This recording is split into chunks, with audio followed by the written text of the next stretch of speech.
Coco Martin at Julia Montes. Magkasamang sinalubong ang bagong taon kasama ang pamilya.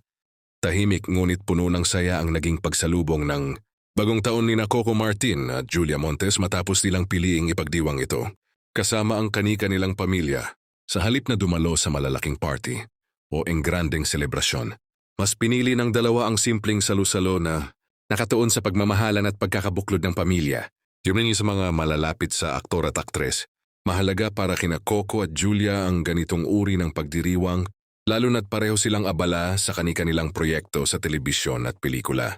Ang bagong taon ay nagsilbing pahinga para sa kanila, isang pagkakataon upang magpasalamat sa mga biyayang natanggap at maghanda para sa mas maraming hamon sa darating na taon.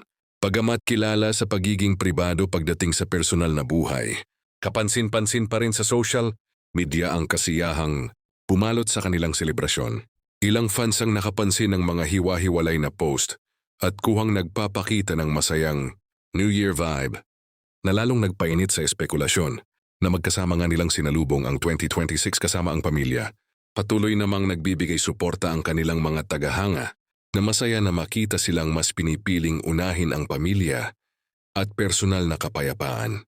Para sa marami ito ang patunay na sa kabila ng kasikatan at tagumpay, nananatiling grounded sina Coco at Julia. Sa pagpasok ng bagong taon, umaasa ang publiko na magdadala pa rin ang dalawa ng inspirasyo, hindi lamang sa kanilang mga proyekto sa industriya ng aliwan, kundi pati na rin sa kanilang pagpapahalaga sa pamilya at simpleng kaligayahan sa buhay.